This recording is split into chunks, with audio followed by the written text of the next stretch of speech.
Buenas tardes. Dos temas para ustedes por el Grupo Parlamentario de Morena. Primero,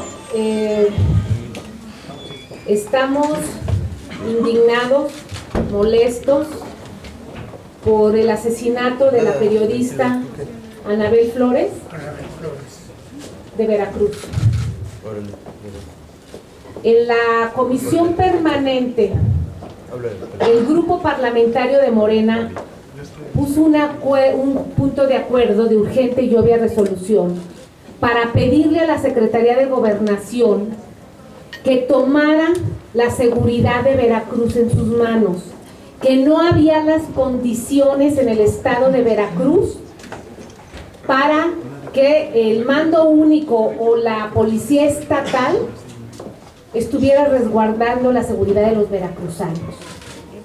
La comisión permanente no dictaminó, dejó que fluyera, y hoy lamentablemente tenemos este otro asesinato que ni este ni ningún otro, ni las fosas, ni los jóvenes de Tierra Blanca, ningún otro debería de estar sucediendo hoy en Veracruz.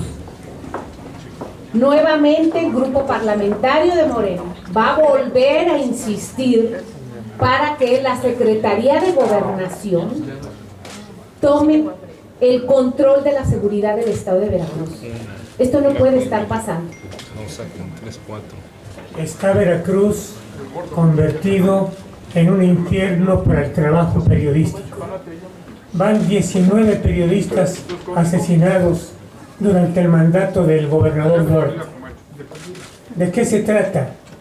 Los indicios que tenemos, lo que se conoce del secuestro y el asesinato de la compañera Anabel Flores, implican muy posiblemente la participación de cuerpos oficiales de seguridad a la hora del secuestro, que fueron a su casa a las 2 de la mañana a sacarla vestidos de militares. ¿Por qué ninguno de los asesinatos que han ocurrido de periodistas en Veracruz ha sido resuelto, ni siquiera verdaderamente investigado? La muerte de Anabel pone otra vez en entredicho y a fondo que lo que hay en Veracruz es un desgobierno que está relacionado con este tipo de crímenes en la medida en que no los investiga, en la medida que inmediatamente dice que las víctimas tenían algún trato con el crimen organizado. Y el segundo tema, propusimos ante la Junta de Coordinación Política que trabajemos en un consenso para que la Procuraduría General de la República, la Procuradora Arely, y el Secretario de Gobernación, el Secretario Osorio Chong, reciban a los familiares de Néstora Salgado y del doctor Mireles. Porque si bien es cierto que se recibió la visita de la esposa de este señor que está en Venezuela, encarcelado, donde viene a gritar que hay 70 presos políticos en Venezuela, mientras que aquí en México tenemos miles de desaparecidos, tenemos miles de violaciones a derechos humanos y tenemos cientos de presos políticos. No los recibe a ellos un secretario de Estado, no los recibe a ellos el presidente de la República. Tuvo que pasar casi un circo para que el presidente recibiera a los padres de los 43 desaparecidos en Ayotzinapa. Mientras que del extranjero viene una persona con todo su derecho de pedir o clamar justicia, pero primero hay que ver por los de aquí. El Grupo Parlamentario de Morena puso en la mesa para que haya un consenso. Mañana estaremos trabajando en el documento, en el pleno, para ver si todas las fuerzas políticas se suman para hacer el enlace y que se revise nuevamente el caso de Néstora Salgado y del doctor Mireles, que esos sí son verdaderos presos políticos, son nuestros. Es indignante Es indignante para el pueblo de México a nivel internacional que tengamos este tipo de violaciones a los derechos humanos y a las garantías individuales de quienes han decidido protegerse a ellos y a los suyos, porque el Estado no ha sido capaz de dar seguridad al pueblo de México. Esos son los dos puntos que puso Morena en la Junta de Coordinación Política, aunado con el que venga el director de Pemex la próxima semana para indicarle cuáles son las fallas. Queremos saber qué instrucciones recibió del presidente, qué le dijo el presidente cuando le entregó la dirección de Pemex, cuál es la política económica y productiva que va a seguir en la paraestatal, porque si nada más cambia de manos y lleva la misma política, pues en verdaderos problemas vamos a estar todo México. Muchas gracias. La primera pregunta es de Néstor Jiménez, de La Razón. Gracias, buenas tardes. Preguntarle en este tema de Venezuela que comentaba, sobre todo la cuestión de si Venezuela tiene autoridad moral para hacer este tipo de señalamientos. Sobre todo dice que el gobierno mexicano debería fijarse más en el tema de derechos humanos. Venezuela tiene autoridad moral en derechos humanos para hablar de esto, y sobre todo también de lo que comentaba, más allá de las reuniones que se han dejado en cuestión de política interior en México, de los problemas sociales. En este caso entiendo que pues era la Cancillería, tendría una cuestión internacional más que una cuestión interna del país. Entonces, pues no deberían de darse ese tipo de reuniones, no debería de recibirlos. Y por último preguntarle, decía que en México sí hay presos políticos, mencionó algunos casos. ¿Esto quiere decir que Leopoldo López para usted no es un preso político en Venezuela? A ver, yo no sé si tenga calidad o no tenga calidad Venezuela. Lo que sí te sé decir es que tenemos muchísimo trabajo aquí en México que primero debemos de atender. Sí. ¿Es un preso político entonces o no lo es? ¿Quién? Leopoldo López. Bueno, yo no sé, porque no estoy en Venezuela. Él está acusado de asesinatos en Venezuela y será la justicia venezolana quien lo juzgue, no nosotros. Nosotros tenemos aquí presos políticos que la justicia mexicana tiene que resolver. Le pregunto yo a usted, ¿es un preso político el doctor Mireles? No lo sabe, pero de Venezuela que usted sabe, de Venezuela. ¿Alguna otra? La siguiente pregunta es de Horacio Jiménez, del Universal. Buenas tardes, coordinadora. Si me puede regalar un comentario sobre esta información que publicamos sobre el cónsul de México en Denver, que precisamente creó una asociación civil para beneficio personal en el que está cobrando en Estados Unidos entre $1,500 y $600. ¿Ustedes estarían de acuerdo con una investigación o que incluso se pudiera destituir este cónsul? Gracias. Claro que sí. El tema de corrupción y de transparencia no es nada más un tema de discurso. No es un tema nada más de estadística, de poner y ya legislamos sobre esto. Es acción. Es acción. Nos enteramos de un avión presidencial de 8,000 millones. Nos enteramos de una boda clandestina. Nos enteramos de este cónsul. Nos enteramos de toda la corrupción que está en el gobierno, tanto los pasados gobiernos como el actual de Enrique Peña Nieto. Y todos se tapan con la misma cobija. Un Moreira que fue exonerado en España después de que tuvo que ir la PGR a hacer sus oficios allá. Pues por supuesto que se debería de retirar al cónsul, se le debería de investigar. Todo eso se debe de estar haciendo antes de que ustedes, los periodistas, estén ventilando el asunto. Yo siempre he dicho que hay un CISEN que nos cuesta muchísimo dinero. Muchísimo. ¿Y el CISEN a qué se dedica? ¿A estar escuchando nuestras llamadas? ¿O a qué se dedica? En eso debería de estar. Por supuesto, coincido en que se debe de retirar, se debe hacer una auditoría y fijarle responsabilidades.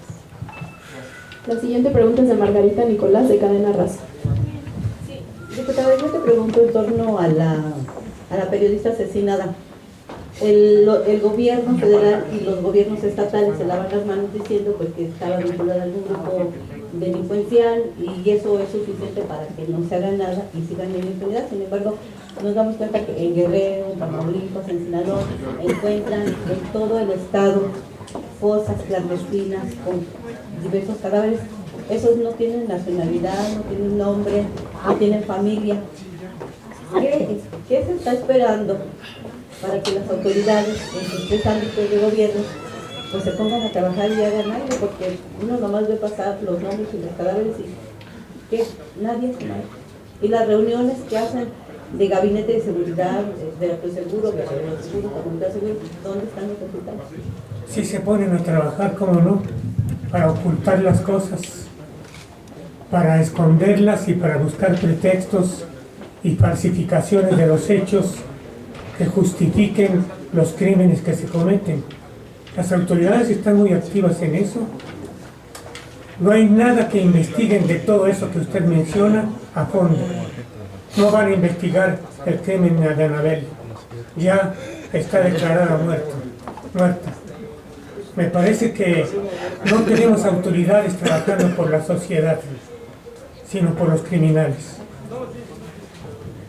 En lo personal, como legisladora veracruzana, ya te imaginarás la indignación, el coraje, la impotencia ante un gobierno sordo, pero no nada más sordo, cómplice, que se dedica a tapar o a justificar, diciendo que, empezando que se roban nada más frutos y pingüinos, lo cual es una tontera, o que el caso de los jóvenes de Tierra Blanca era un negrito en el arroz, o que el caso de los periodistas, ahora resulta que todos ustedes están vinculados al crimen organizado y que por eso los ejecutan. Es una irresponsabilidad de quien gobierna el Estado, es una impotencia porque los veracruzanos no nos merecemos esto. Es un pueblo alegre, es un pueblo jovial, es un pueblo de cultura, de tradición, de fiesta, y ya no hay ni eso. No hay ni eso porque hay un temor. Por eso es que Morena, con dos legisladores nada menos que de Jalapa, que es la capital del país, y de Coatzacoalcos, su servidora, pusimos el punto de acuerdo, exigimos a la Secretaría de Gobernación que interviniera en Veracruz, que tomara la seguridad en sus manos. No hay condiciones para que se encargue el Estado, no hay condiciones. Entonces vamos a volver a hacer el planteamiento, vamos a volver a hacer el punto de acuerdo y esperamos que las demás fuerzas políticas aquí en la Cámara de Diputados tengan la sensibilidad para apoyar esto y que el secretario Osorio Chong pues se ponga a hacer lo que le toca, porque para eso también es secretario de Gobernación. Angélica Melín, de MBS. Diputada Nale, buenas tardes, diputado Virgilio. Yo nomás quiero preguntarles dos cosas. La comparecencia de Pemex y este llamado que piensan los coordinadores hacer al nuevo director aquí nada más en la Jucopo, ¿en qué términos se va a dar? Porque es el razonamiento para que este acuerdo se tome en estos términos, ¿cuál es? Y si por parte de Morena, bueno, pues el anterior director, Emilio Lozoya, bueno, pues en campante, ya lo destituyeron, ya se va, y ahí no pasará nada. Y si fueran tan amables de darnos un comentario sobre si ustedes coinciden con el PRD en que todos estos operativos para la recepción del Papa Francisco son exagerados y están afectando la vida cotidiana, al menos aquí en la capital. Yo te voy a contestar lo de Pemex y el diputado Virgilio lo del Papa. El acuerdo que se tomó en la Junta de Coordinación Política estaba citado para mañana Emilio Lozoya, puesto que ya no está. Se propuso que se le diera tiempo, un breve tiempo, que él tomara el escritorio, la dirección, y a propuesta de Morena específicamente es que venga González Anaya. Primero, la ley, el artículo 2 de la ley de Pemex, de acuerdo a la reforma energética que aprobó el PRI, el PAN y el Partido Verde en especial, dice que Petróleos Mexicanos es propiedad del gobierno federal. Ya no es propiedad de la nación, es propiedad del gobierno federal. Bueno, nosotros somos gobierno federal. Queremos saber qué indicaciones le dio el presidente, número uno. ¿Cuáles son las indicaciones? ¿Qué va a hacer con la producción petrolera? ¿Cómo van a las finanzas? ¿Cómo las va a subsanar? ¿Cómo va a revertir la importación masiva de gasolina? ¿Cómo vamos a aumentar la producción en nuestras refinerías que están subutilizadas?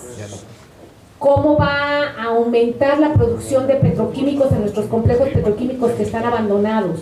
Yo quiero saber ese proyecto de fertilizantes que Emilio Lozoya compró en 750 millones de dólares, esas chatarras que publicó el Reforma.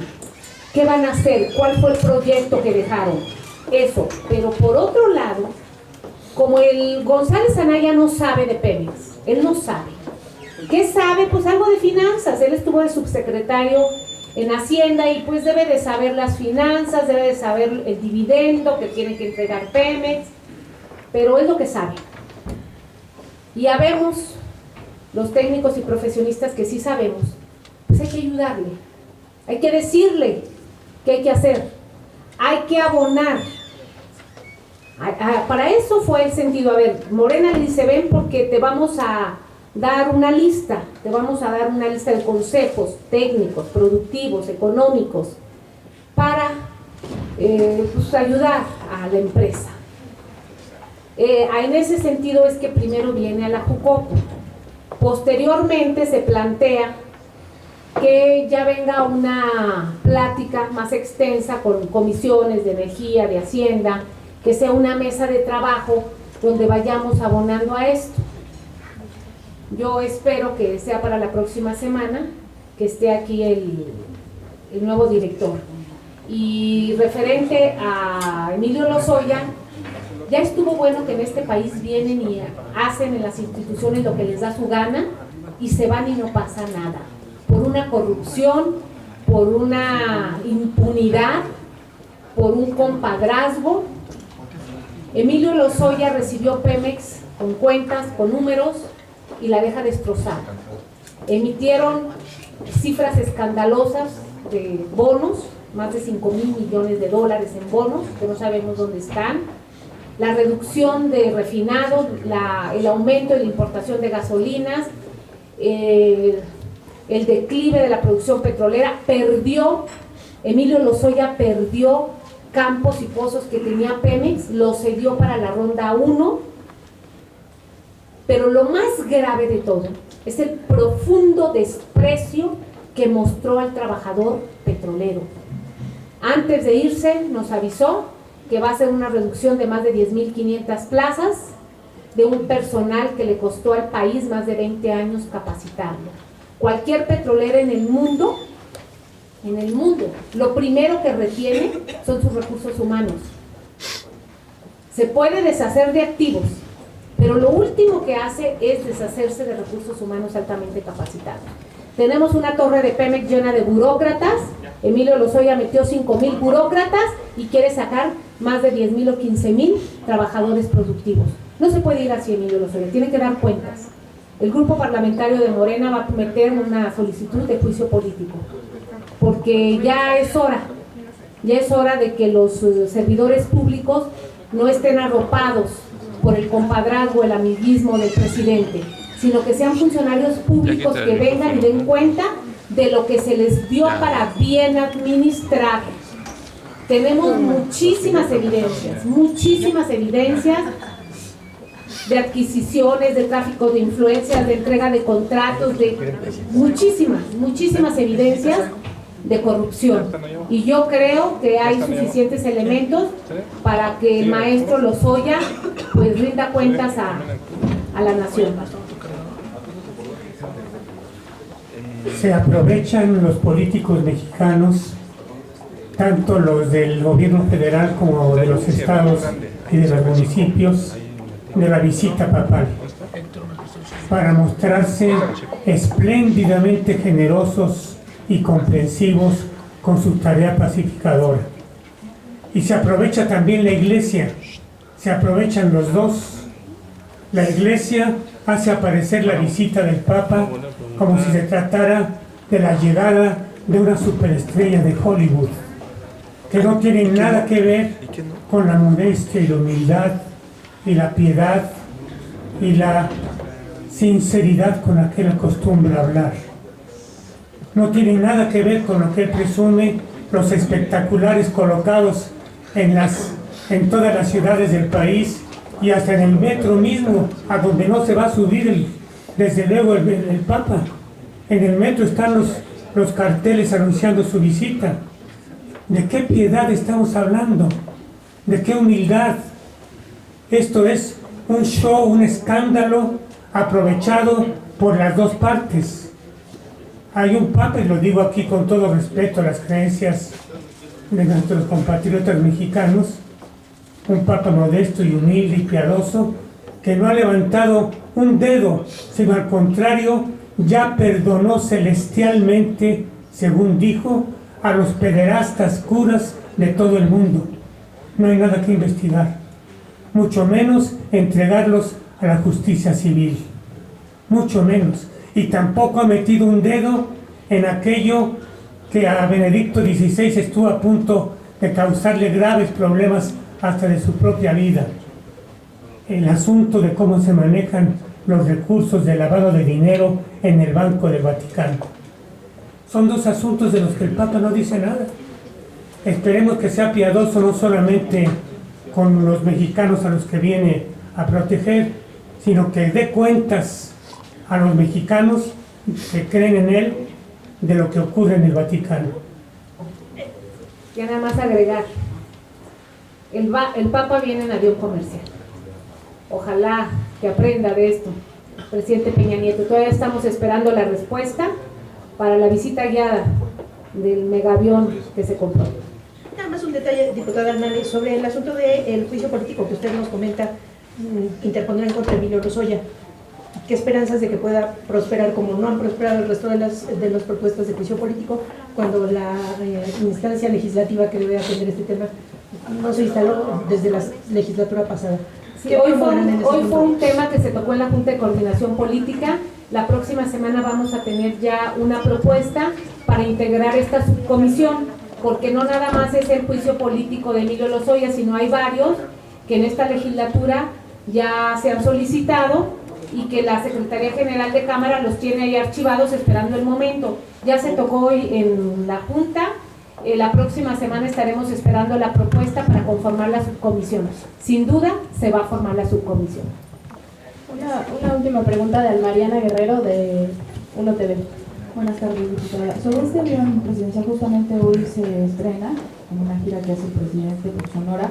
Él argumenta que, bueno, nuevamente, como lo habían dicho algunos miembros del PRI, se adquirió a finales de la administración del expresidente Felipe Calderón, y puntualiza dos cosas: una, que fue una adquisición transparente, y dos, que fue una adquisición necesaria en vista de que la anterior aeronave era vieja e incluso peligrosa. Entonces, ¿qué dice Morena al respecto? Gracias. Morena dice, se compró esa nave a finales de Enrique Peña, de Calderón, bajo el acuerdo con Peña Nieto. Recuerden eso. Lo licita, lo compra Calderón ya con acuerdo de Peña Nieto. Están los dos. Son los dos. Eso es mito. No hay dinero para municipios. No hay dinero. Hacienda nos regateó en el ramo 23 un peso para municipios pobres en Oaxaca, para municipios pobres en Chiapas o en Veracruz. Pero sí hay 8,000 millones de pesos para un avión presidencial, más 1,000 millones de pesos que se gastaron en la ampliación del hangar presidencial, que lo hizo IGA. Estamos hablando de 9,000 millones de pesos. Para eso sí hay, para un viaje ostentoso. Y por eso les dije, miren, el Papa viaja en avión comercial y no pasa nada. Y si era tanto la necesidad de que ya el presidente no podía viajar en el avión presidencial Juárez porque tenía miedo, pues que se suba a un avión comercial.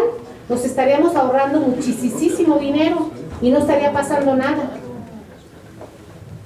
Entonces, ¿necesario? No es. Son excesos en un país tercermundista, pobre, con más de 50 millones de pobres en este país. Debería dar vergüenza. Tenemos una pregunta más de Margarita. Con referencia a lo de la visita del Papa, el Congreso mexicano, yo sé que a lo mejor no es facultad del Congreso Federal, pero sí en los estados.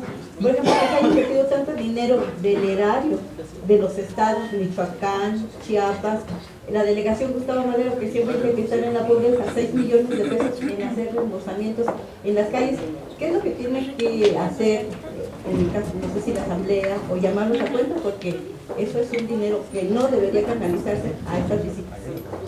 levantaremos aquí una propuesta para pedirles cuentas a esos gobiernos y autoridades federales de lo que gastaron con el Papa. Muchas gracias. ¿Ya?